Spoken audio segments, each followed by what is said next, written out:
Hey, happy Monday! Monday, Monday. Welcome to another episode of Go FUD Yourself. JD Gagnon here. Kara, what's up? Hi. It was not a super busy crypto news weekend, which is a relief for once. Yeah, I feel like we took a little break after all the fireworks last week.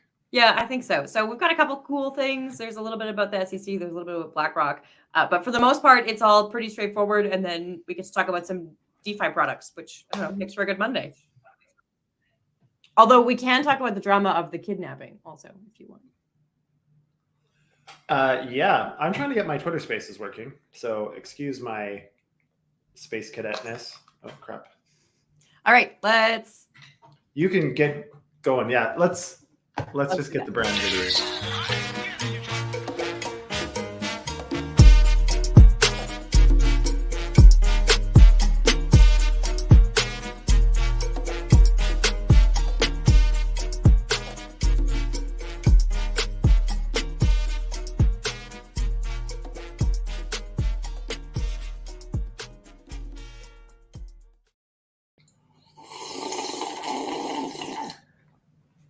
Have you ever watched Louder with Crowder?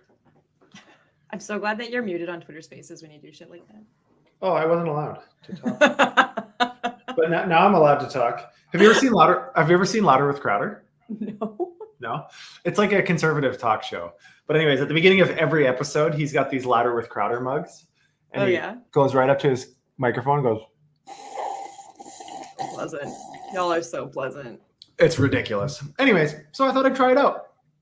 Not feeling it. Nice size Tosh hoodie. How are you keeping it white still? I know as soon as it's off-white that you won't wear it. So I only wear it on the stream.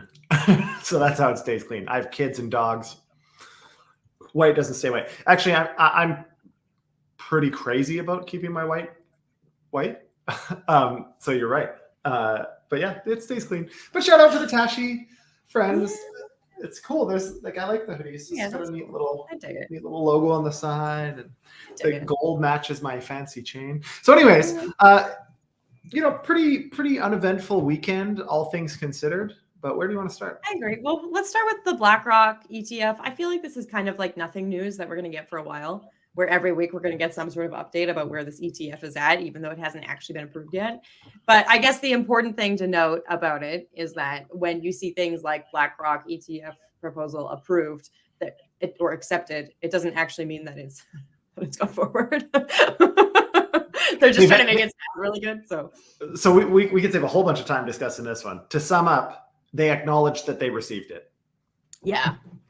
They also acknowledged that they received the Investco one, Fidelity, I think ARK Invest's new one.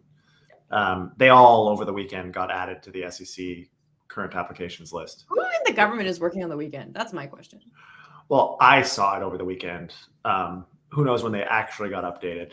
And that's when crypto Twitter seemed to get a hold of it over the weekend. So we'll see. But what is hot on crypto Twitter right now in the same space, and I actually think that we talked about this a couple of weeks ago when Larry Fink started saying this, but he's been talking about how crypto is going to transcend traditional currency. Yeah. And we did talk about how, I think it was on an FU Friday episode, we did talk about how he used to hate crypto and now he's done his full about face. But it's hot on crypto Twitter right now that he believes it's going to transcend TradFi. Does that, I don't know, does it give you any new heartstrings, any new emotions attached to this that you can explore? I mean, when you've paid attention to finance long enough, you realize that there's a lot of self-serving interests. And that's everywhere in life, but there's a lot of power vacuums, I think, in finance. And often, like we talk about this quite a bit lately, and I think this is important to think about when you're looking at news and looking about narratives and so on. I mean, there's always some motive behind it. Like you got to take a step back and think, what's the motive? And in this particular case, I mean, BlackRock probably didn't think that crypto was going to stick around. Eventually, they realized it would, and now they're like, shit. We've been shitting on it for all this time to hope that it goes away. It's not going away. So, now we're going to cozy up a little bit. I mean, I obviously agree with his sentiment. I do think that crypto, using the phrase crypto loosely, blockchain technology will transcend TradFi. Crypto in the way that we all understand it now probably is different than what it will be over time. But we'll have to see. I mean, again, there's a couple things here. Obviously, Fink has to come out now publicly in the wake of this application and look like he's a proponent of the space, because if all they can find is him talking shit about it, yet he's applying for a Bitcoin ETF, that doesn't look very good for their application. Yeah, but he does have a pretty strong thesis on, just tokenizing assets and what digitizing real world assets can do for financial products and financial sophistication and so on and so forth. And I tend to agree with him, but just take it with a grain of salt, because I think it's a little bit self-serving. There is a little bit going on. We'll talk about this a bit later too, and we've talked about it in previous episodes, where Larry Fink is also saying that with Ripple and the SEC and that kind of going in a positive direction, that this is a step towards that transcendence of TradFi also. So yeah, I mean, we've had the weekend to kind of think about this Ripple thing.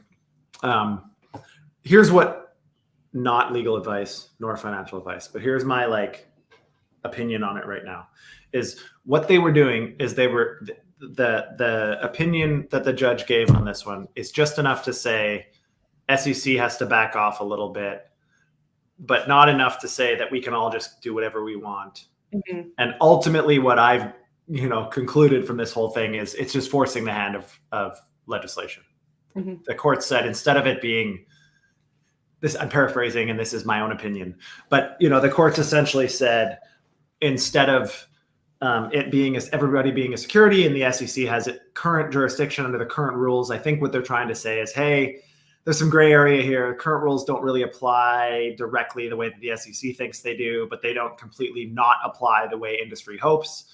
Mm-hmm. So the best solution, I think, is still policy. Someone needs to actually come up with legislation so that we don't have marching orders. Maybe it won't be the SEC, because Congressman Richie Torres has asked for the SEC to be investigated. I just want to say the quotes that he said, because I love them. So he called the SEC an overzealous traffic agent who arbitrarily tickets drivers for speeding while keeping everyone endlessly guessing about the speed limit. Love that. And then, so he's actually called for 2 different investigations. One is about that sort of thing. And then the other one is about Prometheum. We talked about Prometheum and how they were sort of quickly onboarded into compliance and whose pockets they might be lining. And so he called the licensing of Prometheum a dubious decision and criticized the SEC's path registration as a bridge to nowhere. I feel like this is a David Byrne song. I don't know. Yeah. So, I mean, I think the SEC has mud on their hands, so to speak. And we've been saying this for weeks.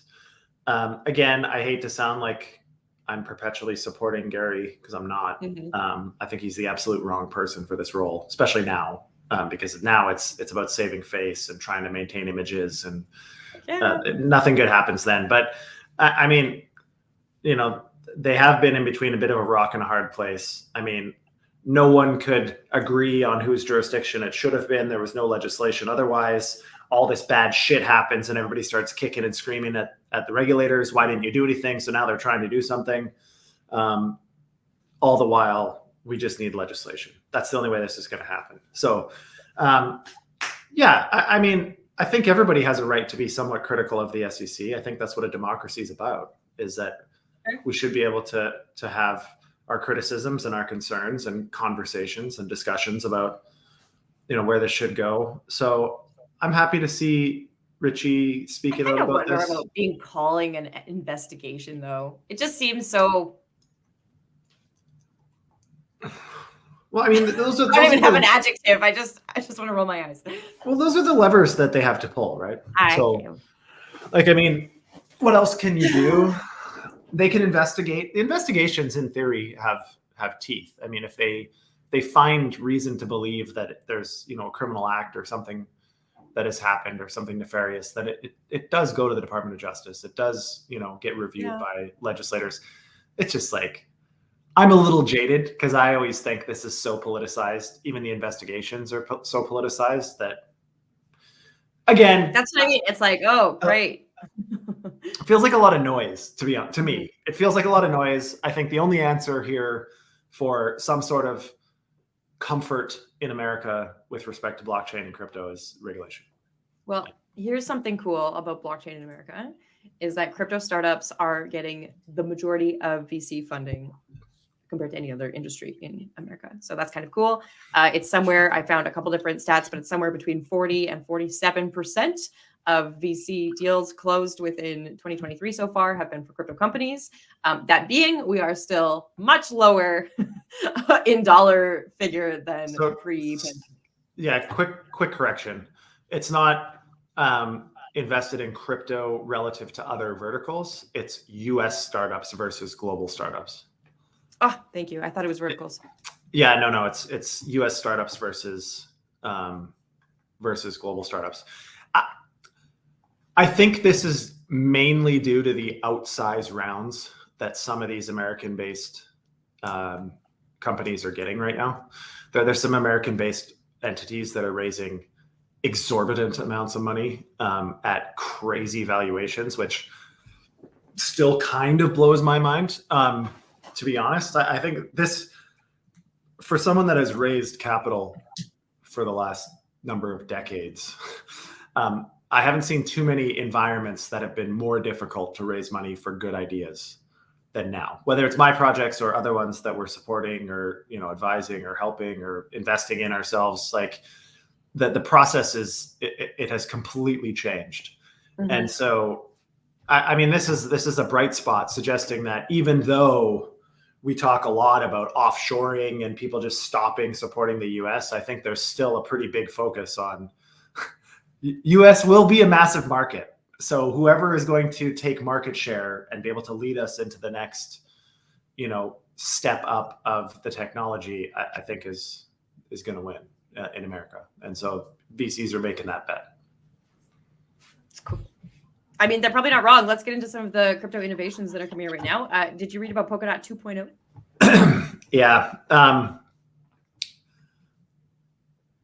Yes, this needs to happen. And the auction model currently has been a dismal failure. It was insane at first. Akala, Moonbeam, Big Country, they all did these crazy bond issuances to get all the DOT to do the auction, and they had to provide yield and all of this stuff.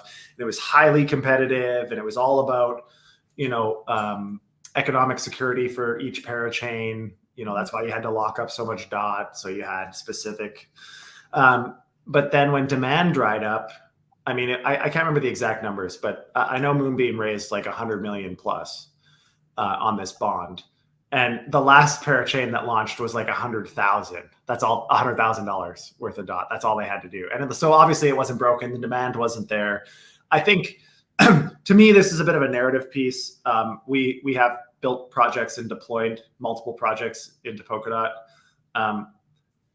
Polkadot just doesn't work well yet. Well, that's why they're changing it. So they're replacing the parachain auctions.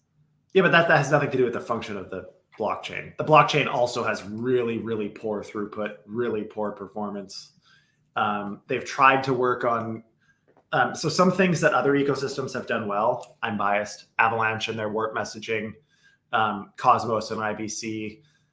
Polkadot has really struggled to get the cross-parachain communication piece working properly and efficiently.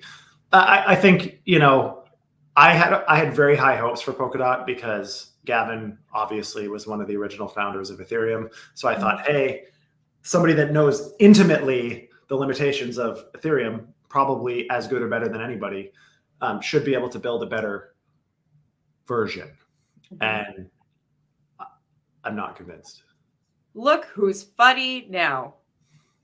Usually you're stoked when people are trying to improve their products, but you're still really funny on it. I just think this is bait and switch a little bit. It's, hey, look over here at this one thing that everybody can agree on doesn't work. Mm-hmm. And we can simply do something about that, but forget about all this other shit that we don't want you to talk about. That's kind of what I feel like is happening. What do you think about the concept of the fractionalized NFTs? Maybe not even in relation to Polkadot, but just the fractional component is really interesting to me here. What? This is random? Where do you see that? No, that's part of what they're doing. So they're replacing They're replacing their current auction with these fractionalized NFTs. So the idea being that you have like allocated core time, and then they have these NFTs and the fractional. I don't know exactly how it's going to work on Polkadot, but I'm interested in the concept of fractional NFTs because we think about fractional tokens, and to us that works very much like currency. But how would a fractional NFT work without the remainder of its fraction? Yeah, I think the idea is that you get enough people that purchase fractional NFTs and it creates a whole. So Right, if you eventually own enough of it, you own enough. I didn't read too deep into that because I don't think they've figured that out yet. I'm intrigued by the concept. Whether it's Polkadot or someone else, I'm like, ooh, fractional NFTs. Can you own a portion of a luxury watch? Like, what does that look like? The answer to that is absolutely yes. There's lots of platforms that already do that. Yeah. Luxury watches are actually a really good example. There's a few platforms that do that really well, where you can own a proportionate share of a luxury watch, or different art pieces, diamonds, other shit like that. I mean, it'll be interesting. It's a model that hasn't been tried before, so it'll be interesting to see. Again, I just think it's my problem here is it's just too little, too late. Yeah. Like they missed out on the L1 hype. I think there's other ecosystem focused L1s, shared security focused L1s, Cosmos, Avalanche, Eigenlayer. Polkadot is kind of like Cardano to me. It captured a lot of mind share for a while, but it didn't deliver. So now do we bet on someone new at a really low valuation and hope that they can deliver, or do we bet on someone that hasn't pulled it off at a really high valuation, hoping that they can get a different result? Talking about being a little bit maybe late to the game, what do you think about Aave launching their stablecoin? It's called Go. Yeah. So I like diversification of stablecoins as a general rule. I'm surprised Aave is launching a stablecoin because I feel like it brings a massive microscope from regulators. Stablecoins are probably the most focused on asset in the space just because of their impact on fiat, in theory, or potential impact on fiat. So I'm a fan of this. I think if anybody can pull it off, I think Aave is a great group. They have incredible amount of community contributors, which there's like a certain point in time when if you have enough intelligent, committed, evangelized community members on one of these protocols, you get this mind share of information and ideas and creativity that is like supersedes any other protocol. I think Aave's gotten to that point. They've got like such an incredible amount of community talent that's contributing in a very meaningful way. They've done a lot to harness that. So anyways, all of this to say, I think it's a pretty interesting design. It's not like completely changing the mold. I think it's just a focus on doing it in a more decentralized way. So I'm not opposed to it. I'm also a big fan of Chaos Labs. Quick shout out to Omer and our friend at Chaos Labs. But they've done all the risk management for this new stablecoin, which is really interesting. It's a new way to look at economic risk for stablecoins. No other stablecoin that I'm aware of has gone through this process. And so I think that's interesting too. They actually just announced today. It's the only reason I'm bringing it up. That's cool. Chaos just announced that they launched the Go dashboard. So that's awesome. I didn't know that. Yeah. Not exactly a stablecoin, but the other thing that we have to talk about Ripple is how they are outright stating that because of their win, they believe that U.S. banks are going to start using XRP. And I feel like that's a little bit of ego and maybe a little bit of news fodder. And I'm here to FUD this one down a little bit. a little bit of peacocking, maybe. Yeah. I shot my wad a little bit on the Ripple thing earlier, but again, I still think whether it's now or down the road, there's a lot of people that are suggesting that appeal might not happen. Yeah. Because sometimes they just want to. They think they were able to spin the narrative, the SEC, one way, that they got a partial win, that Ripple got a partial win. If they go to appeal, they could end up with more negative press. So we'll see. I still think there will be an appeal because I feel like Gensler has an ego. I'm sure there will be. But we'll see. Coinbase obviously quickly listed XRP after the announcement, like within hours. Oh, yeah, it was fast. and like a good amount of volume immediately went through Coinbase, as you can imagine. I don't think we're at the point where banks are just going to say, okay, everything's fine. I still think, and I mean, again, the more I think about this, the more I'm convinced that there's going to be no meaningful scale until we get some regulation. There's no confidence. If anything, this decision made it more confusing. Now the SEC is confused, I think, and now we're confused. It doesn't make it any better. So I think until we have some sort of overarching structure, we're just not going to see banks supporting U.S. assets, like whether they have had this kind of quasi announcement or not, quasi win or not. I don't see it happening. But you got to give them credit. They're trying to spin the narrative. They're trying to build momentum. I do appreciate this as a PR strategy too, because one of the things that they talk about in these articles and that they're quoted as saying is about the cross-border payments.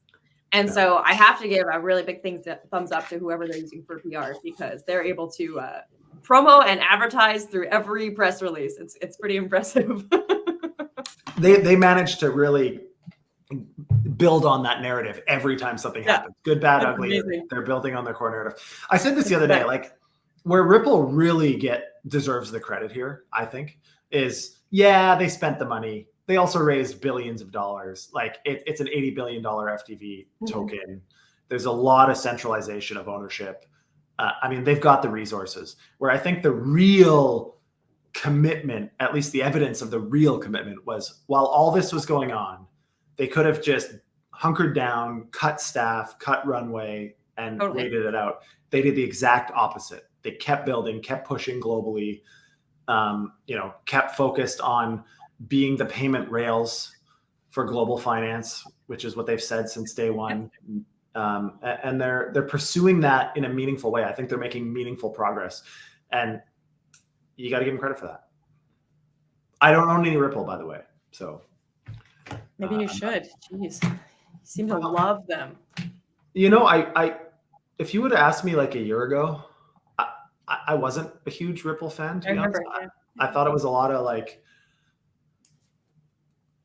fluff, and I can admit fault. I think they're doing pretty. I mean, maybe I'll just continuously counter trade you. Whatever I don't invest in. Yeah. Okay, so the last kind of product launch over the weekend was Uniswap X. First of all, I love that we can just add X to stuff and that crypto bros will love it. I'm going to start doing that at our own company. We're going to be FUD Yourself. But basically, Uniswap has been the largest DEX for a really long time now, like months and months, I believe, and in terms of market share and TVL. And they have listened to some of the issues that people have, and so they have introduced Uniswap X, which is supposed to have better security, gas-free swapping, no cost for failed transactions, more peer-to-peer. I don't know exactly how they're doing it. It reads to me as though they must be doing some of it off-chain so that they're not paying gas fees and that kind of thing. But it's kind of an exciting point to see such a major company with so much market share launch something new that actually addresses people's concerns. So I'm going to take a bit of a contrarian opinion on this one, as you can imagine.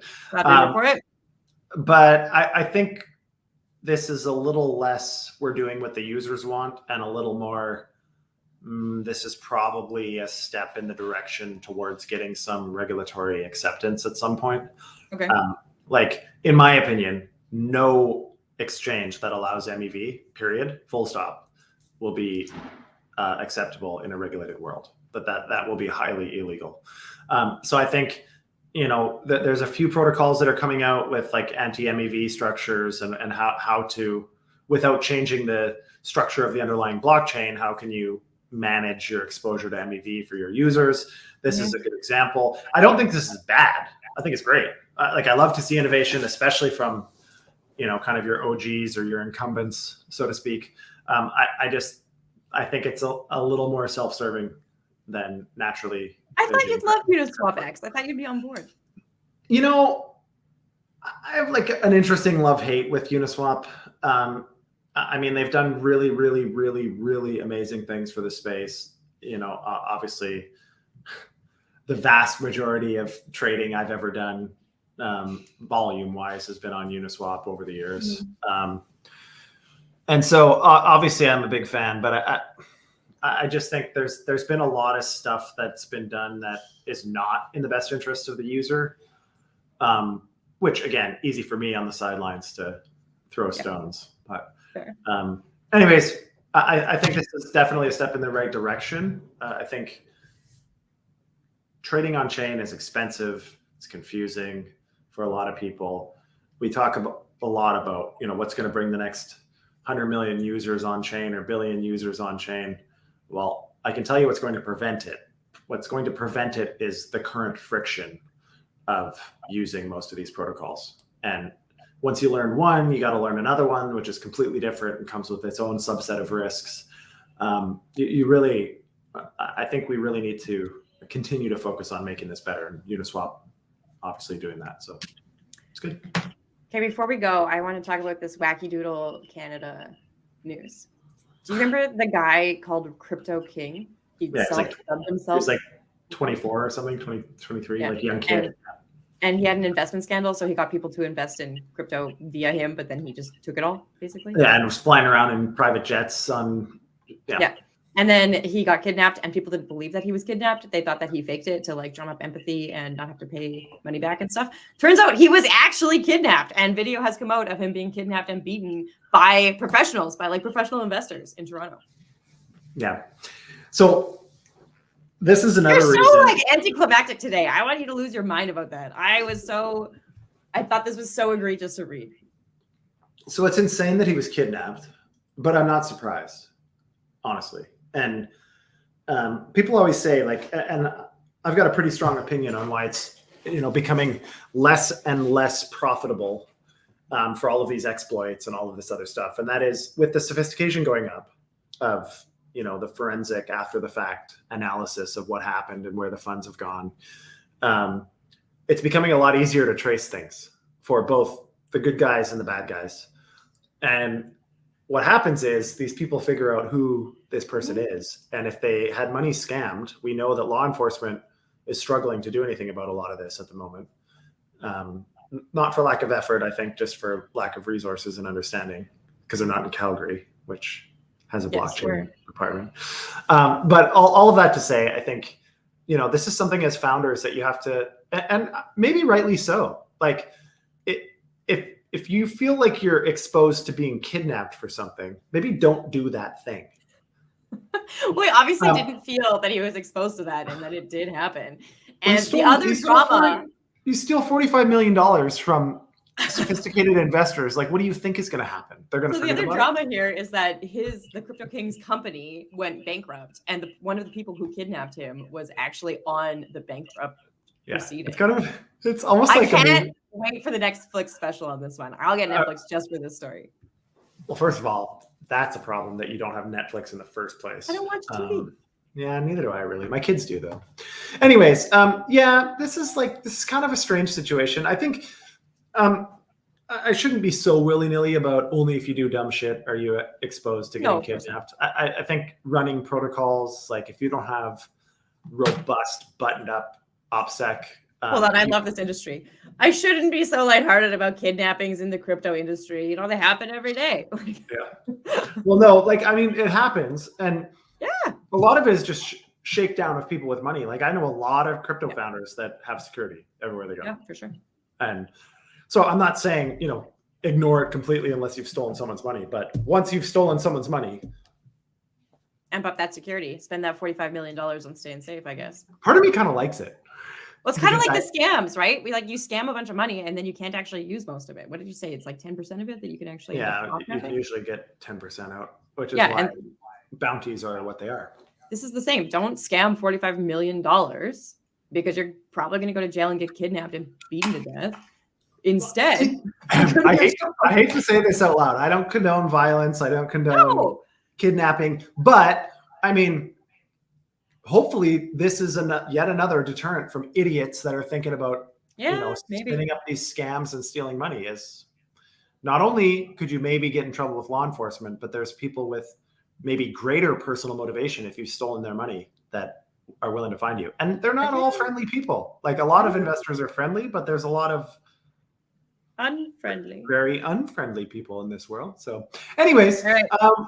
That's your news roundup. If you've been at ECC, if you're traveling at conferences, you want to know what's happening in 30 minutes or 15 minutes if you watched on 2x speed, this is what we're here for.